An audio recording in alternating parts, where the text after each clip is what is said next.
Acknowledging that they don't affect you is the first step to acknowledge your privilege and the power and the impact that you can have. So when legislators are discriminatory as this, there's no neutrality. Students from at least 35 Iowa schools have walked out over proposed anti-LGBTQ bills working through the state's legislature. One of the bills would ban patients under 18 from being able to get gender transition surgery. Others would ban same-sex marriage, restrict the restrooms transgender people can use at schools, ban schools from having materials about gender identity in classes up to 8th grade, and ban teachers from mentioning or, quote, encouraging a student to transition into another gender. Several people spoke out at a public hearing. Some opposed the bills. When laws are being passed that say being LGBTQ is so shameful that schools can't even discuss it, the emotional harm can be devastating.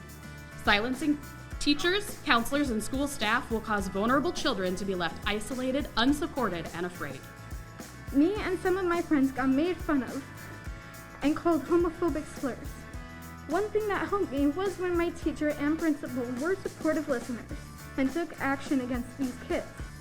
That would be impossible if this bill was passed, and no kid deserves to go through that. Others were in support of the bills. Gender identity is rooted in feelings and emotions, not science. Please protect the children of Iowa and support this bill. The Bible is the only history my family needs when discussing God's creation.